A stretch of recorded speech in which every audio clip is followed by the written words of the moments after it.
I got a green light, 2 Kings 8. Okay. In order to make room for 3 tour buses that are getting ready to come in, so maybe we... 3 tour buses from Gary, Indiana is going to come in. So 2 Kings 8, Old Testament, especially these books on kings, 1 Kings, 1 Chronicles, deals a lot with things that happen politically. And Americans have a funny idea that if they can get a Christian in office, then everything's going to be all hunky-dory. And you kind of discover that these Christians don't know much. Where are you going? Gonna jump? Nana? She's in the back. You want to go in the back? Out there. Not that way.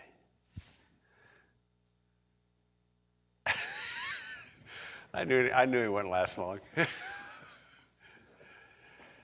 So you find out that a lot of these political people who claim to be Christian, I'm not sure if they are. I mean, George Bush claimed to be born again. George Bush won. What he meant by that was he was in an initiation to Skull and Bones, and then he rose up out of a casket. That's what he meant by born again. So, yeah, when you read this Old Testament, it's dealing with national things. And we need to remember, I don't care if somebody professes to be a Christian or not, I don't know, that what did the devil require of Jesus to get world kingdoms? To bow and worship him. So that tells us that if somebody has international influence, they've made a deal. Okay, there are exceptions though. Queen Elizabeth was an exception, Queen Victoria. So there are exceptions, but the vast majority have cut a deal sometime for that power. And the same holds true internationally, religiously. A lot of people don't realize Billy Graham, cracker, had made deals with the Vatican for a certain influence. And so I say graham cracker because I said that in the radio once and lost a church member after I said that. I don't know what they were doing listening to radio. It was 9 o'clock when it was during church time. But even at that, the Lord still uses people. When I was a kid, Dad, Mom, Chuck, Lois, Kurt Hoffman, we were traveling over to Warsaw, Winona Lake, Indiana, where Billy Sunday Tabernacle used to be. Now it's gone. And Billy Graham preached over there. So we were heading over there, and I was sitting in a back seat, kind of like this, talking to my friend Kurt. And of course, no seat belts. And all of a sudden, I'm sitting on the floor because this young kid came across 30, and Dad hit him like this and swung us around. And the Chuck Kubel, his head hit the windshield, his knees hit the dash. And then once we got everything all taken care of, we got in another car and went over to the Billy Graham Crusade. And that's where my sisters got saved. So praise the Lord for that. Okay, but there's a lot of inside stuff. I think if we know everything about, TPUSA, Turning Point, I think we'd be shocked. I really do. Not that I oppose, not that I would, be against the idea of people getting saved through that means, but I do believe that we would be surprised. So with that in mind, 2 Kings 8, and we'll go ahead and pray. Lord, I do ask you to help us understand this. I pray that you'd help us to obviously not put our hope in political figureheads, be they Christian, be they not. Sometimes the children of this world are wiser than the children of light. And help us to see possibly some of the laws and regulations that Israel had would be very good to be following here in our country. In Jesus' name, amen. Okay, 2 Kings 8. Some of the land rights in Israel, we have adopted some of these things. I don't know, maybe you do know, maybe you don't know, where the idea of the three branches of government came from in our country. If you hold your finger here, go to Isaiah 33:22. Somebody was doing a study on the founding fathers and trying to figure out who they quoted from more than anybody. And so they were wondering, maybe John Locke, maybe John Adams, who wrote for the Wealth of Nations. I'm forgetting who wrote that. That came out in 1776.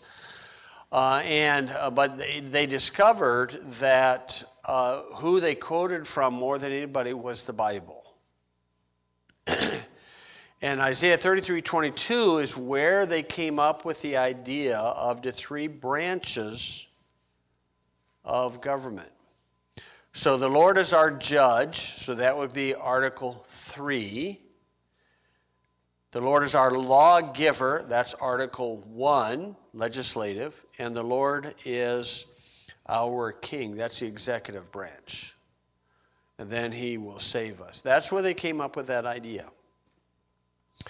And so there's a lot of things in the Bible. And in this passage, at this initial part, we will see that there were land rights, and there was land rights in the Jewish culture that existed even if the person left the area.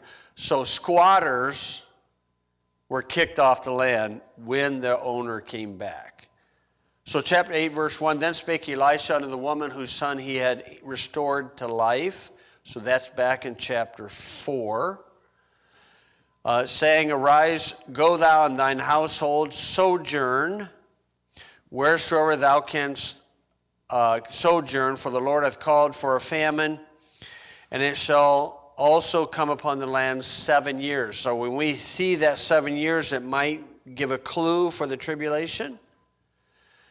Okay, and sojourn is a key word here. They're not going to permanently dwell there. They're going to sojourn like Abraham sojourned through everything. And the thing about Abraham, when we discover some of this strange happenings back in those days, we discover that Abraham was a man of true faith.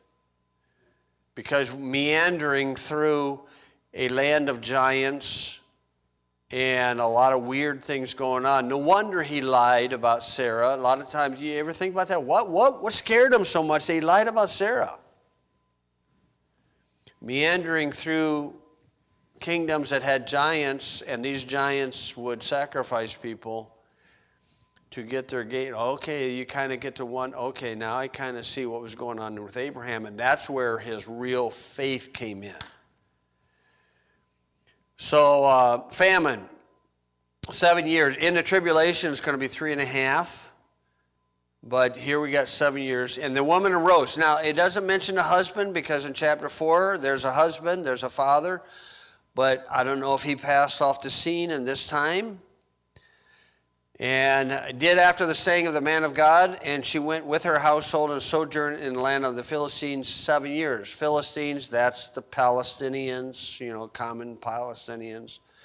That's where Goliath was, Goliath and his brothers, who happened to be two of his sons, and weird. And it came to pass at the end of 7 years' end that the woman returned out of the land of the Philistines, as she went forth to cry unto the king for her house and for her land. So somebody maybe was squatting in this property because nobody had been there for those 7 years, and now she's wanting it back. So this is Jewish land rights. Okay, and we have the same thing. We have land rights, okay, and there's private property of ownership and all this stuff, and this Mondami dude and socialism You get around something like that, put your hand on your wallet, because that dude's going to be after it. Now, he don't believe in, none of these socialists really believe in socialism for their own life. Bernie Sanders is a multimillionaire, 3 houses, and he cries about the oppression of people. You know, and he got this money on a salary of a congressman. So these guys just hypocritical liars. It's just disgusting. Okay, and they're in front of a camera and they will lie to these people and they would sell out their own mother for a nickel. That's the truth about these people. You know, the Democrats think they own all your money. The Republicans, they're not as bad. They think they own about 60% of it. You know, and what gives them the right to do these things is, you know, it's just deception and fraud. Talking about fraud in Minnesota, fraud is everywhere. And so, yeah, it's just disgusting. That's for sure. So in verse 3, she's wanting to get her land back. Verse 4, and the king talked with Gehazi, the servant of the man of God. This is the guy that got leprosy after Naaman. So it must not have been bad enough that he had to cry, unclean, unclean. And he says, tell me, I pray thee, all the great things that Elisha hath done. So the king is saying, and when they say pray thee, I pray thee, that's asking. And sometimes in court documents, the attorney will pray to the judge. And what he's talking about asking the judge. Okay, but then there is an elitism that is going on here. And it came to pass as he was telling the king how he had restored a dead body to life, that's enough to fry someone's brain, that behold, the woman whose son he had restored to life cried to the king for her house and for her land. So she's been gone 7 years. And Gehazi said, my lord, O king, this is the woman and this is her son whom Elisha restored to life. And when the king asked the woman, she told him. So the king appointed her a certain officer, saying, restore all that was hers and all the fruits of the land since the day that she left the land and even until now. Now the only way she's going to get this is there's an officer with a sword that's going to force it. That's the only way it's going to be. Okay, and the same holds true. Judges in the courtroom, they enact, decrees, and they're high on their hog in the bench and everything, and nothing they say will mean to anything unless they get an officer with a gun. That's the only way they enforce it, and the officers just do what they're told.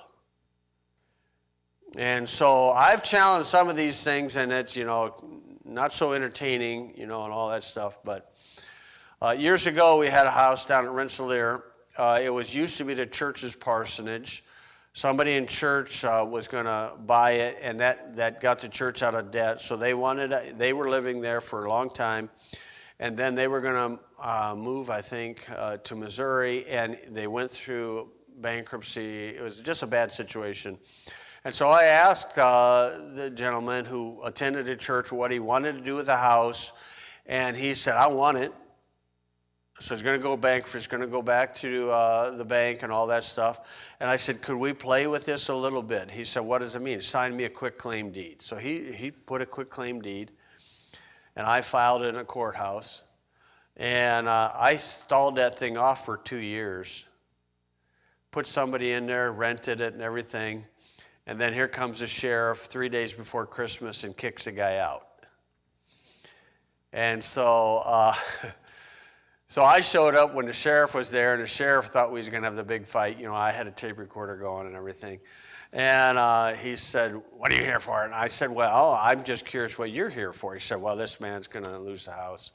I said, oh, really? I said, that's funny. I'm the one that has the deed on that house. Well, you think you own the house. And I said, well, I actually do. I have legal title on the house. You're talking about equitable title and all this stuff. I'm throwing all this stuff out, And the guy said, well, you think you're supposed to live by gold and silver. So that tells me I'm kind of popular in the courthouse at that time. And so then I said, no, I don't believe that at all. If I want to use basketball as a medium of exchange, I can do that as an individual. But you as a state employee should get paid in gold and silver. Wouldn't you like to have that? Well, if you get in court and get the order, then I'll come back and get the house for you. I said, okay. And so I probably still today can go mess around with it, but I got bigger fish to fry. But that told me some things. And it's funny, they said my deed was, or my ownership was invalid, but I never got sued for clouding the title. Never got sued for that. And I got the tax bill.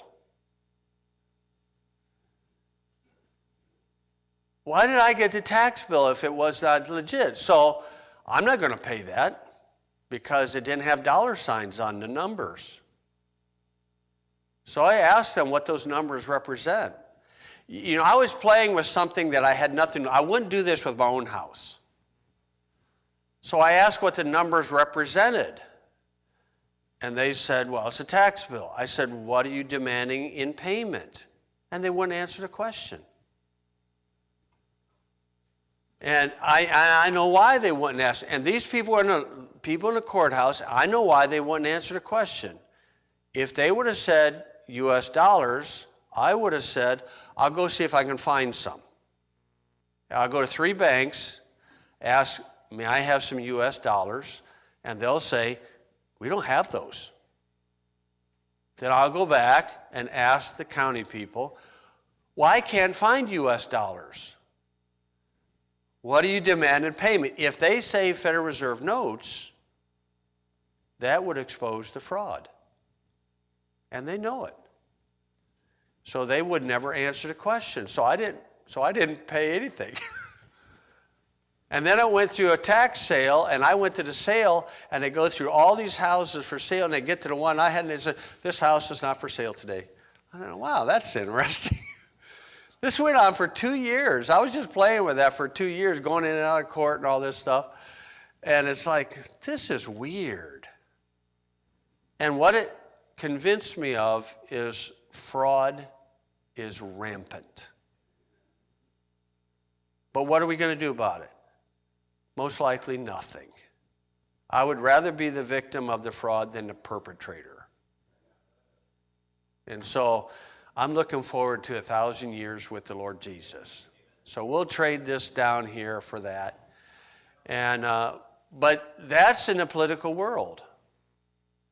And that's in every county, in every state in this country. Would people discover that there are 2 bank accounts running, 2 financial accounts running the state of Indiana, the state of Wisconsin. There's 2 bank accounts running the municipality of Lowell, of Lake County, and one is called a comprehensive financial annual report. And the last time I checked in Indiana, there was $30 billion in it, but they're still charging taxes. And in Wisconsin, my friend checked there, it was $70 billion. They could run the whole state on interest alone of that money, but they still charge people taxes. And that's not told to people. And my friend in Wisconsin asked for the ledgers for the comprehensive annual report. They said, you want the ledgers for that? He said, yeah, that would be 4 feet high of paper. He said, okay, I'll just take, the end of the year billing or whatever. And so he stalled off his property tax for 13 years. And then he passed away, so he didn't have to worry about it. So what basically our laws, our financial laws, have their roots in the Judaism. I think our bankruptcy laws operate under the year of Jubilee. That's the general principle of the years of Jubilee. And the Jubilee is very wise, because everything kind of goes back to, goes back to the original default of the land rights. And that way you don't have super wealthy people buying the country. That's the idea of the Jubilee. Okay, so the lady got her land back. She got her land back because a public official had a gun or a sword, and the squatters were kicked out. I tell you, squatters in California, it's hard to get them dudes out. And so now the next thing, then Elisha came to Damascus, so this is up north, and Ben-Hadad, the king of Syria, was sick. Now this Syria is the Antioch of Syria, so there's a connection coming in through the New Testament. And so Ben-Hadad, the king of Syria, was sick, and he was told him, saying, the man of God has come hither. So Elisha went up north. And the king said unto Hazael, take a present in thine hand, and go meet the man of God. Inquire of the Lord by him, saying, shall I recover of this disease? So remember, the first two prophets, Elijah and Elisha, had God used them in a very powerful way, and there's going to be nobody that challenged them, because it would be deep trouble for them. And then as he continued to use the prophets, then the Lord backed away, and the prophets basically were limited to words, and then those prophets suffered great persecution. But Elijah and Elisha did not, because if somebody tried persecuting them, they could just, send them she-bears. We'll take care of that. So they were well known. They were well known amongst the political figureheads. So the king said unto Hazael, take thee a present in thine hand, and go meet the man of God. So this Hazael is obviously one of his servants. And he says, and inquire of the Lord by him, saying, shall I recover of this disease? So again, under Judaism, they had to go to a religious representative, and Elisha was a representative. So Hazael went to meet him and took a present with him, even of every good thing of Damascus, 40 camels burdened. Whoa! 40 camels. All that for one guy. They probably said, well, he's got the sons of the prophet, or the school of the prophets, need to feed him. 40 camels burdened, and came and stood before him and said, thy son Ben-Hadad, king of Syria, hath sent me to thee, saying, shall I recover of this disease? And Elisha said unto him, go and say unto him, thou mayest certainly recover, howbeit. So P.S. The Lord has showed me that he shall surely die. So it kind of gives a ring back to Genesis 3, thou shalt surely die.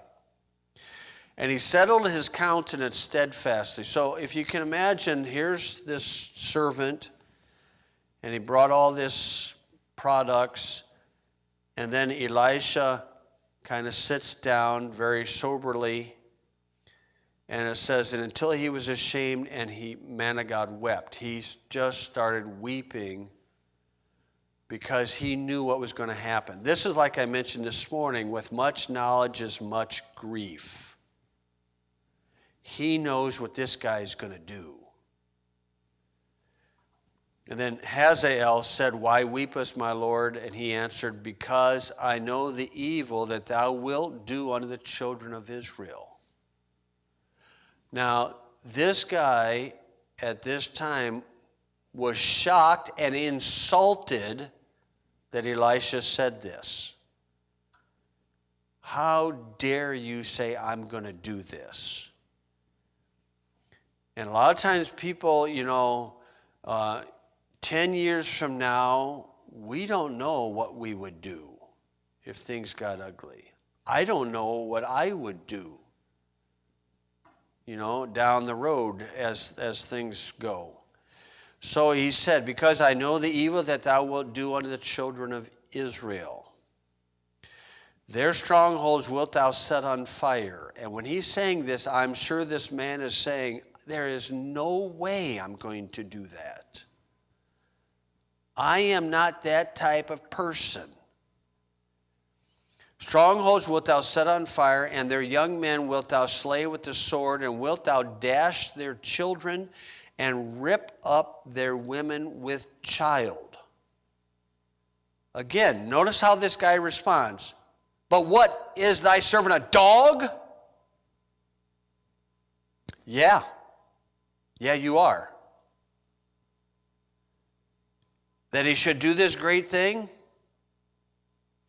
Now that last statement of verse 12, since we don't have little ones in here, how violent is that? And that's in the 4th degree oath of the Knights of Columbus. The Knights of Columbus are usually the businessmen of the Catholic Church who send out literature to help the layman understand the inconsistencies of the Catholic Church. And when I came across that years ago, they had a 10-lesson study of the Catholic faith, so it was a freebie at the time. So I took it and flunked most of them because I didn't like their answers. But that's the Knights of Columbus.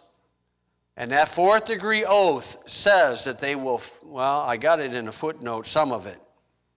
I will hang, waste, boil, flay, strangle, and bury alive these infamous heretics, rip up the stomachs and wombs of their women, and crush their infants' heads against the walls, in order to annihilate forever their race.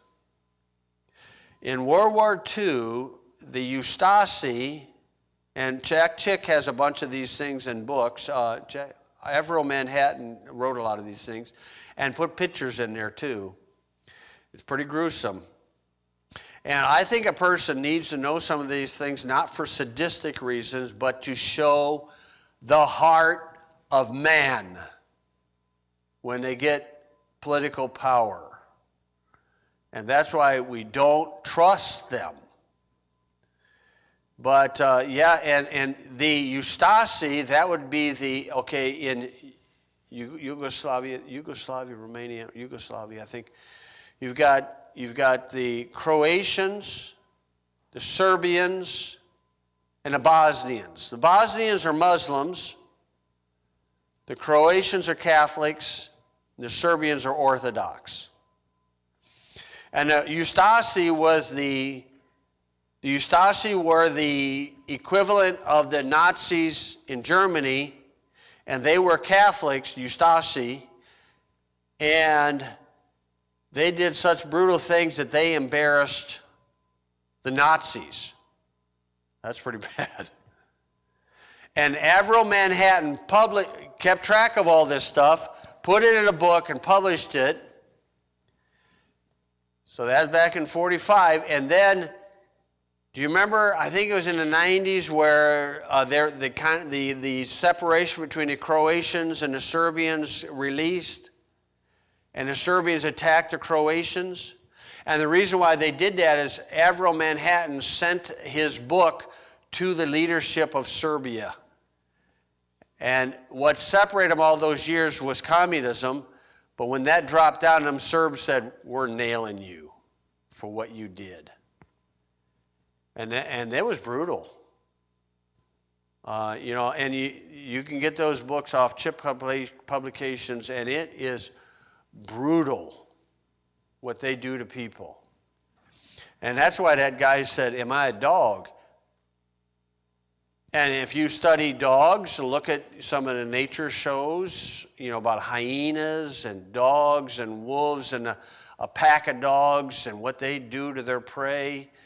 That's exactly when these people get so infested with devils, they just lose all sensibility. So that's what he's saying this guy's going to do. And this guy's denying it. Understandably so. And Elisha answered, "The Lord has showed me that thou shalt be king over Syria." And he's probably like, "Well, how's that going to happen?" Well, he's going to assassinate somebody. So he departed from Elisha and came to his master, who said unto him, "What said Elisha to thee?" And he answered, "He told me that thou shouldest surely recover." Notice he didn't tell him the other part. Selective positive. This is how people are. I'll take the positive things. He didn't say, you're going to die. And it came to pass on the morrow that he took a thick cloth and dipped it in water. Waterboarding. And spread it on his face so that he died. So he smothered the guy. Am I a dog? Yeah, you are a dog. And Ahazi reigned in his stead. So that's politics. Assassination. Okay, and if you go back to the Kennedy assassination, that is still a, popular conspiracy, the Kennedy assassination, and all that entailed with that. And so the MLK is another one that's strange. When MLK, Martin Luther King, was shot and blood's all over the place, Jesse Jackson showed up and took some of the blood and put it on his shirt like he was a part of it.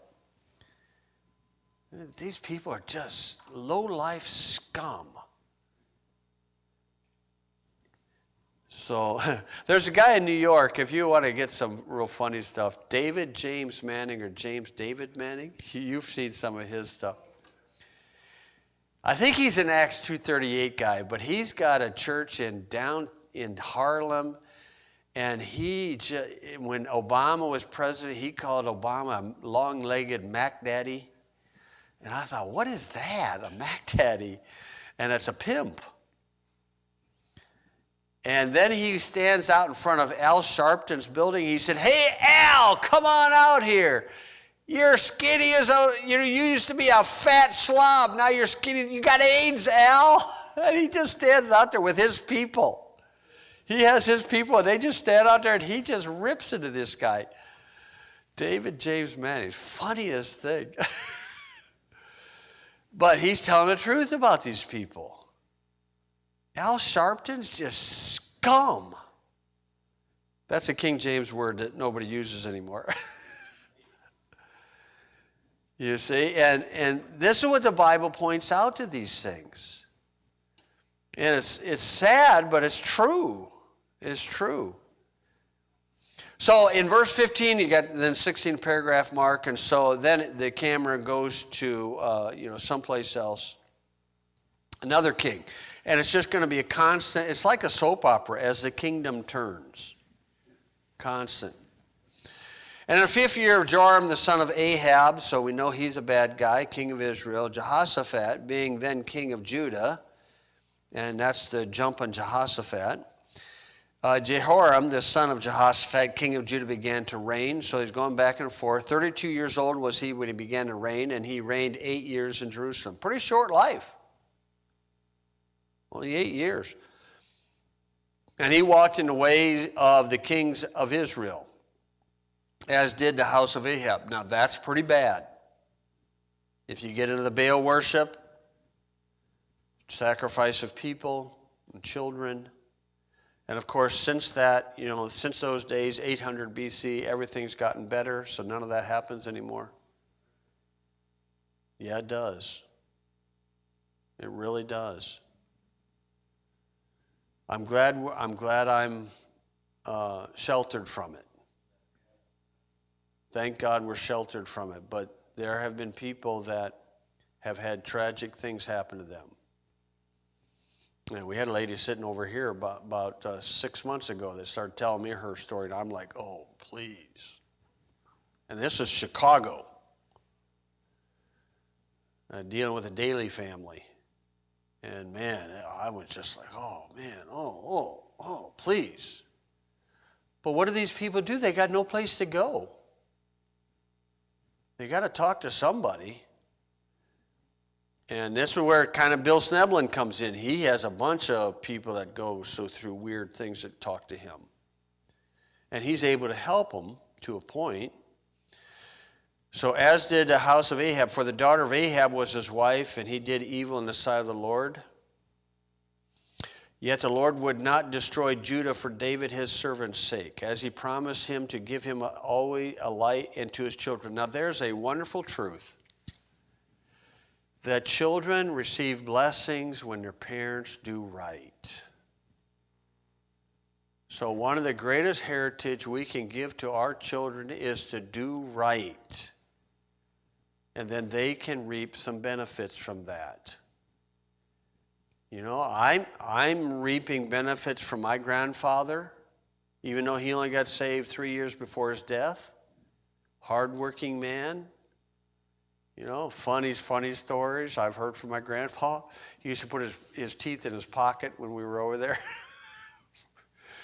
I mean, and then from my dad, just a wonderful heritage. But very few people have that heritage. And when they got a, dysfunctional thing, that often happens in people's lives. Not only do children reap from the benefit of their parents, but children also receive bad things in their lives emotionally if the parents are raunchy.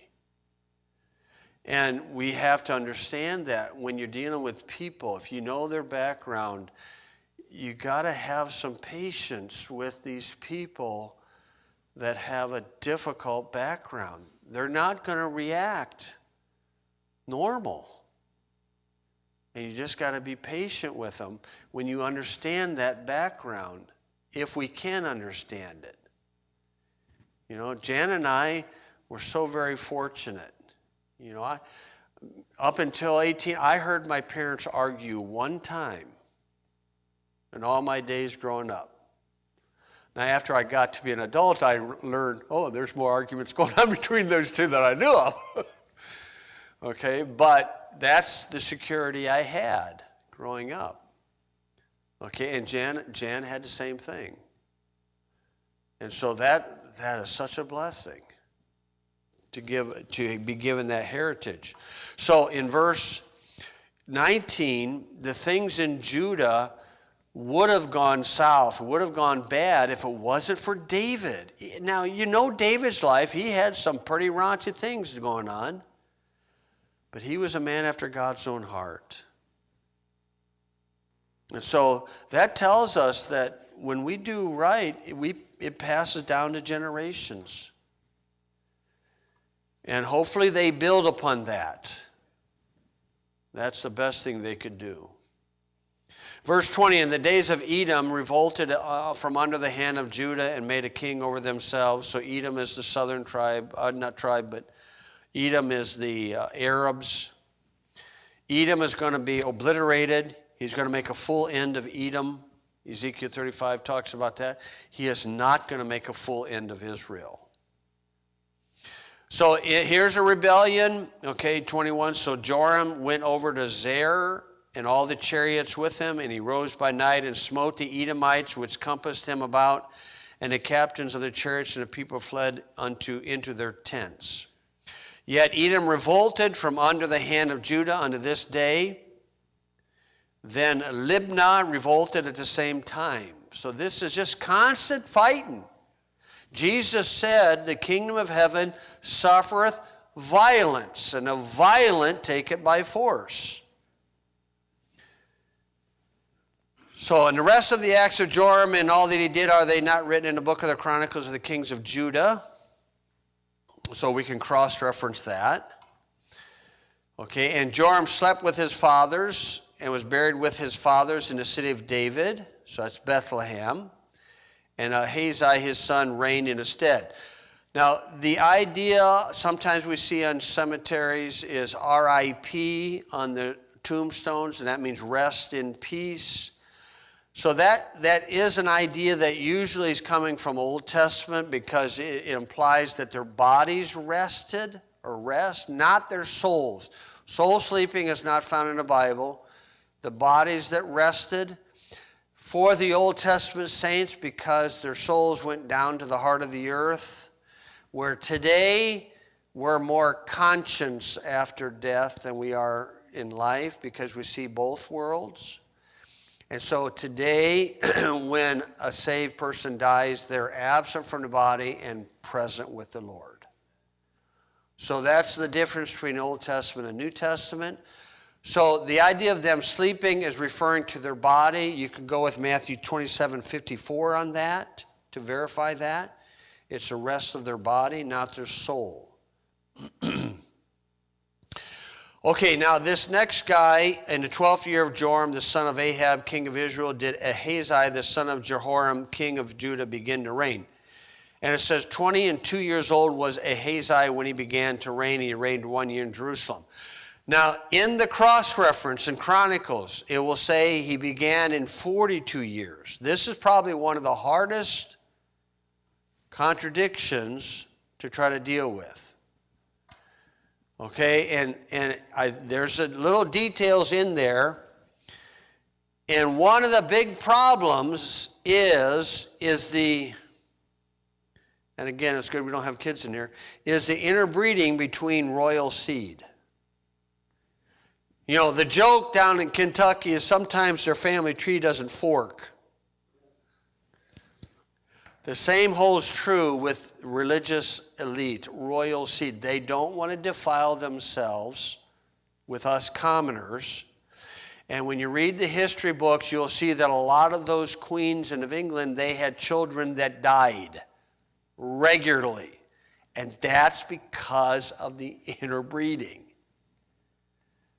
Okay, and so that's something we have to kind of consider in some of these things, and that might help with this. Plus, 1st and 2nd Chronicles will be the public records of the nation of Judah.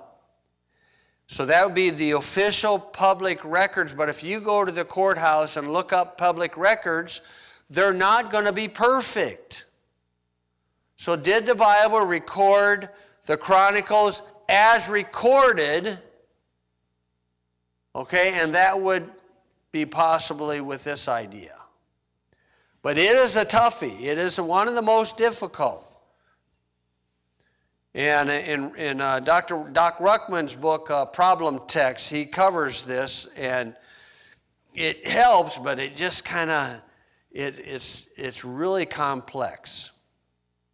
So 22 years old was Ahaziah when he began to reign, and he reigned 1 year in Jerusalem. Now that right there, I think is a key idea, that 1 year. I think he began to reign at 22, he reigned 1 year, and then there was a break. And then he got another time in 42. That's my guess on that. I do believe that's instrumental. Most of these supposed contradictions are easily remedied by being very precise with the words, but this is one of the most difficult ones. And I think that is one of the answers, is that he reigned for a year and then lost the reign, and then he reigned again at 42. Because of that one little statement.